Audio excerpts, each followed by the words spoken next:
ወደ ፈተና እንዳትገቡ ተጉና ጸልዩ። መንፈስ ዝግጁ ናት። መንፈስ ተዘጋጅታለች፣ ሥጋ ግን ደካማ ነው። አላረከም ነበረ። መንፈስ ቅዱስ የተላከላቸው ኢየሱስ ክርስቶስ ከምድር ወደ አብ ካረገ በኋላ እኔ ዛሬ እንጸልያለሁ። የእግዚአብሔር ቃል በጌታ በኢየሱስም በውስጣችሁ በሙላት ይኖርባችሁ። የእግዚአብሔር ቃል በውስጣችሁ በመንፈስ ቅዱስ አይተናላችሁ።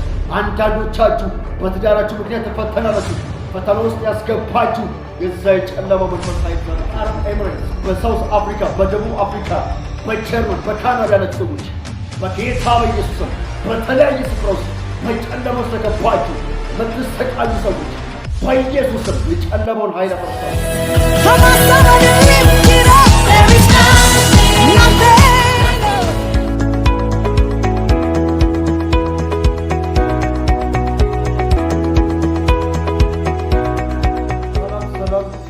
በመላው ዓለም የምትገኙ ኢትዮጵያውያንና ኤርትራውያን እንደምን ቆያችሁልኝ?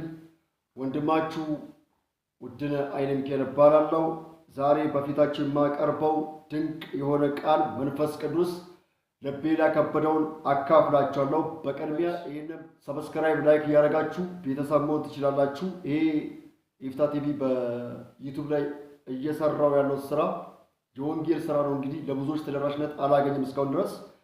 ነገር ግን ይህንን ፕሮግራም ሰብስክራይብ፣ ላይክ እያደረጋችሁ ለብዙዎች እንዲደርስ እንድታደርጉ በጌታ ፍቅር እጠይቃችኋለሁ። ብዙም እንዲወጣል እንሰራለን። ተባረኩልኝ። ወዳችኋለሁ። የማቴዎስ ወንጌል ምዕራፍ 26 ቁጥር ከ41 ጀምሮ ያለውን እናያለን። እንደዚህ ይላል፣ ወደ ፈተና እንዳትገቡ ትጉና ጸልዩ። መንፈስ ዝግጁ ናት። መንፈስ ተዘጋጅታለች፣ ሥጋ ግን ደካማ ነው አለው። ኢየሱስ ክርስቶስ ይሄ ነገር ታልፎ ወደ ኃጢአተኞች እጅ ታልፎ ከመሰጠቱ በፊት ለደቀ መዛሙርቶቹ እየነገራቸው እንደሆነ ይታወቃል። ደቀ መዛሙርቶቹ ከባድ እንቅልፍ በደቀ መዛሙርቶች ላይ ወድቆ ደቀ መዛሙርቶቹ እጅግ በጣም እንቅልፍ ከብዷቸው መንፈስ ቅዱስ በእነርሱ ላይ ሳይወርድ ቀርቶ ኢየሱስ ክርስቶስ በቤተሰማኒ በምትባል ታልፎ ለኃጢአተኞች እጅ ከመሰጠቱ በፊት በጸሎት ተግቶ ሦስተኛውን ዙር ሄዶ ሲመለስ ደቀ መዛሙርቶቹ ተኝቶ ያገኛቸዋል። እንደዚህ አላቸው፣ ወደ ፈተና እንዳትገቡ ትጉና ጸልዩ። ወገኖቼ፣ በመላው ዓለም ያላችሁ ቅዱሳን ወደ ፈተና እንዳንገባ ተግተን ብንጸልይ በጣም መልካም ነው። ወገኖቼ፣ እግዚአብሔር አምላክ ዛሬ በዚህ ቃል ውስጥ የሚናገራችሁ እንደዚህ ነው። ወደ ፈተና እንዳትገቡና ትጉና ጸልዩ። መንፈስ ቅዱስ በዛን ጊዜ በደቀ መዛሙርቶች ላይ አልወረደም። መንፈስ ቅዱስ በጴጥሮስ ላይ አልነበረም። ለምን? ኢየሱስ ክርስቶስ ወደ አብ አላረገም ነበረ። መንፈስ ቅዱስ የተላከላቸው ኢየሱስ ክርስቶስ ከምድር ወደ አብ ካረገ በኋላ ነው። ወገኖች፣ ዛሬ መንፈስ ቅዱስን የተቀበላችሁ ሰዎች እኔን ጨምሮ እናገራለሁ፣ ወደ ፈተና እንዳንገባ ተግተን እንጸልይ። ለዚህ ነው በያዕቆብ መልእክት ምዕራፍ 1 ቁጥር 12 እንደዚህ ይላል፣ በፈተና የሚጸና እርሱ የተባረከ ነው ካለ በኋላ ማንም ሲፈተን በእግዚአብሔር እፈተናለሁ አይበላለም። ሰው ሲሳብና ሲታለል በራሱ ይፈተናል። ኃጢአት ካደገች በኋላ ሞትን ትወልዳለች እያለ ይቀጥላል። ወገኖቼ፣ ለምን? የሰው ልጅ የሚፈተነው በእግዚአብሔር አይደለም።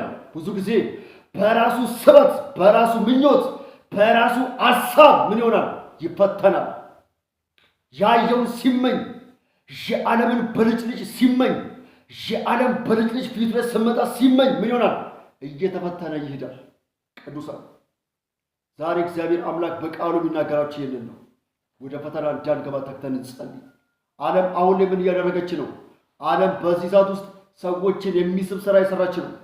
ወጣቱን የሚስብ፣ ባለትዳሮችን የሚስብ ከእግዚአብሔር መንግስት ለማውጣት በጣም ጥረት እየሰራ ነው ሰይጣን። ወገኖቼ፣ የክርስቶስ መምጫ ሰዓት ደርሷል። ኢየሱስ ክርስቶስ ሊመጣ ነው። ወገኖቼ፣ የክርስቶስ መምጫ ሰዓት በደረሰ ሰዓት ላይ አጋንንት የራሱን አጀንዳ ይዞ ወጥቷል። ብዙ ቅዱሳን የሚጸልዩትን ከመስመር እያስወጣ ይገኛል። ብዙ በጸሎት እየተጓዙ ሰዎችን እያስወጣ ይገኛል። ስለዚህ ወደ ፈተና እንዳንገባ ተግተን እንጸልይ። በጸሎት የታጠረ ቤት፣ በጸሎት የተከበበ ቤት፣ በጸሎት እሳት ውስጥ የቆየ ቤት ብዙ ጊዜ ለአጋንንት እጅ የሚሰጥ ቤት አይደለም። በጸሎት የታጠረ ቤት ብዙ ጊዜ ለጨለማው ዓለም ስፍራ የሚሰጥ ቤት አይደለም። አይታችኋል። በሐዋርያት ሥራ ምዕራፍ 12 ቁጥር 1 ላይ ጴጥሮስ በወህኒ ቤት ታስሮ ሻለ። ቤታቸው የነ ማርያም የነ ማርቆስ ቤት በጸሎት እሳት የታጠረ ቤት ነው። አይታችኋል። ጴጥሮስ በወህኒ ተጠብቆ እያለ በወህኒ ታስሮ እያለ ሄሮድስ ሊያወጣው ሊገድለው ባሰበ ሰዓት እነርሱ በጸሎት ይተጉ ነበር። ጴጥሮስ ወደ ፈተናው ገብቷል፣ ችግር ውስጥ ገብቷል። ነገር ግን ነገ ይገደላል ተብሏል። ከፋሲካ በኋላ አውጥቼ እገድለዋለሁ ብሎ ሄሮድስ አስቦና አጀንዳውን ፈጽሞ ነበር። ነገር ግን ቤተ ክርስቲያን ስለ ጴጥሮስ አጥብቃ ጸሎት ታደርግ ነበር። ቅዱሳን መንፈስ ቅዱስ ያኔ በሐዋርያቶቹ ላይ ነበር። ጴጥሮስ በወህኒ ታስሮ እያለ በመንፈስ ቅዱስ ኃይል ይጸልዩ ነበር። በመንፈስ ቅዱስ እሳት ይጸልዩ ነበረ። የእግዚአብሔር መገኘት አብሯቸው ነበረ። የእግዚአብሔር መገኘት አብሯቸው እንደሆነ የሚያስታውቀው እነርሱ ከጸልዩ በኋላ እግዚአብሔር አምላክ ጴጥሮስን ከወህኒ ቤት እንዳወጣው ይታወቃል። በጸሎት የታጠረ ቤት ነው። በጸሎት እሳት ውስጥ የታጠረ ቤት ነው። ወገኖች ቤታችሁ በጸሎት እሳት እንዲታጠር ጸልያለሁ። ሕይወታችን በክርስቶስ በኢየሱስ ክርስቶስም ከዚህ ሰዓት ጀምሮ በጸሎት የታጠረ በጸሎት የተከበበ ቤት ይሁንላችሁ በኢየሱስም። በመላው ዓለም ያላችሁ ኢትዮጵያውያንና ኤርትራውያን እግዚአብሔር አምላክ የጸለያችሁትን ጸሎት በኢየሱስ ክርስቶስም ይመልስላችሁ። እግዚአብሔር አምላክ የጸሎት መንፈስን ይስጣችሁ። ሕይወታችሁ ላይ ጣልቃ የገባ ከጸሎት አጀንዳ የሚያወጣችሁ የትኛውም ጨለማ ይሰበር። እንዲሁም በአረብ ሀገር ያላችሁ በዱባይ፣ በሳውዝ አፍሪካ፣ በአሜሪካ፣ በአውስትራሊያ፣ በጀርመን እንዲሁም ያላችሁ ሰዎች የትኛውም ጨለማ ከጸሎት አቅም ውጭ የሚያደርጋችሁ በኢየሱስ ስም ይሰበር። በጌታ በኢየሱስ ክርስቶስ የጨለማ መንፈስ የተመታ ይሁን። ከጸሎት ሊያወጣችሁ የፈለገ ከጸሎት ልምምዳችሁ ውስጥ ሊያወጣ የፈለገ ከጸሎት አጀንዳችሁ ውስጥ ሊያወጣ የፈለገ የራሱን አጀንዳ እያሳያችሁ ከእግዚአብሔር መንግሥት ሊያወጣችሁ ከጸሎት ፓውሎስ ሊያወጣችሁ የፈለገ ጨለማ ዛሬ ተመታ ይሁን። በጣም ይገርማል። አሁን ላይ ዓለም እየተንቀሳቀሰች ያለችው በዚህ መንገድ ነው። በጣም በጸሎት የቆዩ ሰዎችን ከመስመር ለማውጣት ነው። ፈተና ፊት ለፊታቸው ላይ ለማቅረብ ነው። ለዚህ ነው ቃሉ ሲናገር ወደ ፈተና እንዳትገቡ ትጉና ጸልዩ አለ ኢየሱስ ክርስቶስ። ፈተና መተወረን ለመጸለይ ፈተና ከመምጣቱ በፊት ነው። ፈተና ከመድረሱ በፊት ነው መጸለይና መትጋት ያለበት። አንድ ጎበዝ ተማሪ ፈተናው ሲመጣ ማጥናት ያለበት። ፈተናው ከመምጣቱ በፊት ምን ያደርጋል? ያጠናል። ላይብረሪ ውስጥ ገብቶ ጥናት ያደርጋል። የተማረውን ያጠናል፣ ያነባል፣ ይተጋል። ወገኖቼ ፈተናው ውስጥ ገብተን አይደለም መጸለይ ያለብን። ፈተናው ከመምጣቱ በፊት ነው። ፈተናው ውስጥ ከመግባታችን በፊት ነው። በእግዚአብሔር ፊት የጸሎት ትጋት፣ ቃል የማንበብ ትጋት ሊኖረን የሚገባው። እኔ ዛሬ እንዲጸልያለሁ የእግዚአብሔር ቃል በጌታ በኢየሱስም በውስጣችሁ በሙላት ይኖርባችሁ። የእግዚአብሔር ቃል በውስጣችሁ በመንፈስ ቅዱስ ኃይል ይሞላላችሁ። መንፈስ ቅዱስ በኢየሱስ ክርስቶስም ከዚህ ደቂቃ ጀምሮ ቤታችሁና ሕይወታችሁን ይቆጣጠር። አንዳንዶቻችሁ በልጅ ምክንያት ትፈተናላችሁ። አንዳንዶቻችሁ በትዳራችሁ ምክንያት ትፈተናላችሁ። ፈተና ውስጥ ያስገባችሁ የዛ የጨለማ መንፈስ ኃይል ዛሬ የተሰበረ ነው። ይሰበር በጌታ በኢየሱስ ስም። ትዳራችሁን ለማፍረስ የመጣ ልጆቻችሁ ለበሽታ ሊለቅ የመጣ ይህ አውሬው መንፈስ የጨለማው ስትራቴጂ በኢየሱስ ስም ይሰበር።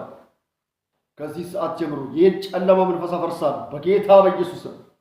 ከዚህ ማይክሮ ሰከንድ ጀምሮ አፈርሳለሁ። ይህ አውሬው መንፈስ አፈርሳለሁ። የጨለማው መንፈስ አፈርሳለሁ።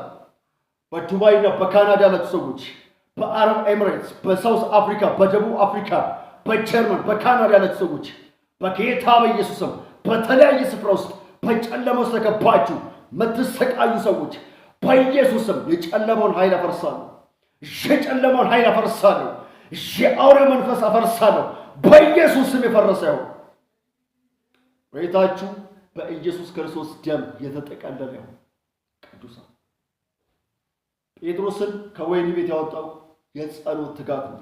በጸሎት እሳት የታጠረ ቤት ነው። በጸሎት እሳት የታጠረ ቤት የትኛውንም እስራት ይፈታል። በጸሎት እሳት ውስጥ የታጠረ ቤት ወህኒ ቤት የታሰረው ሰው ያወጣል። በጸሎት እሳት ውስጥ የታጠረ ቤት ጨለማው ዓለም የተቆጣጠረውን ነፍሳትን ያድናል። በእሳት የታጠረ ቤት ብዙ ጊዜ አጋንንት ያሰረውን እስራት ይፈታል። ቅዱሳን ቤታችሁ በመንፈስ ቅዱስ እሳት ከሆነ ቤታችሁ በመንፈስ ቅዱስ እሳት ታጥሮ ከሆነ የትኛውም ጨለማ ሊገባ አይችልም። እመኑኝ ቅዱሳን፣ ቤታችሁ በእግዚአብሔር ኃይል ከታጠረ፣ ሕይወታችሁ በእግዚአብሔር ኃይል ከታጠረ የትኛውም ጨለማ ሊቆጣጠራችሁ አይችልም። ክርስቶስ ኢየሱስ ያድናል። እንደ እግዚአብሔር ያለ ማንም የለም። ኢየሱስ ክርስቶስ ለዘላለም ያድናል። ለዚህ ነው ጴጥሮስ ከወህኒ ቤት የወጣው። የማርያምና የማርቆስ ቤት በዛን ጊዜ በጸሎት የታጠረ ቤት ነው። ቤታቸው ደግሞ በእሳት ነበልባል የተሞላ ነው። ቅዱሳን እግዚአብሔር ዛሬ በቃሉ የሚናገራችሁ ለዚህ ነው። ወደ ፈተና እንዳትገቡ ትጉና ጸልዩ። የክርስቶስ መምጫ ሰዓት ደርሷል ወገኖቼ። ሩብ ደቂቃ ብቻ ነው ያለው። ምንም የሚቆይ ነገር የለም። ክርስቶስ ኢየሱስ ሊመጣ ነው፣ በደጅ ነው። ስለዚህ ተግተን እንጸልይ። ምሳሌ ሰጠ። 10 ቆነጃጅቶች ነበሩ ይላል። 5ቱ ልባም እነዛ ሰነፎች ነበሩ ይላል። አይታቸዋል። 5ቱ ልባሞቹ ጌታን ይጠብቁት ነበረ። በትጋት ዘይታቸውን ደብቀው ይጠብቁ ነበር። እነዛ ሰነፎች ግን ዘይታቸውን ጨርሰው እንደገና ወደ ከተማ ሲመጡ ኢየሱስ ክርስቶስ ልባሞችን ወስዶ 5ቱን ቆነጃጅት በሩን ዘጋባቸው። ቅዱሳን ዛሬ ተግተን እንጸልይ። ክርስቶስ ሊመጣ ነው። የእግዚአብሔር መምጫ ሰዓት ደርሷል ወገኖቼ። ልባችሁ አይታወክ። ተግታችሁ ጸልዩ። ወደ ፈተና እንዳትገቡ። ጌታ ኢየሱስ ክርስቶስ ዘመናችሁን ይባርክ፣ ሕይወታችሁን ይባርክ። ይህንን ኤፍታ ቲቪ ወርልድዋይድ ለብዙ ሰዎች ሼር ያደርጋችሁ ፋሚሊ እና ቤተሰቦች ትችላላችሁ። ጌታ ኢየሱስ ዘመናችሁን ይባርክ። ወዳችኋለሁ።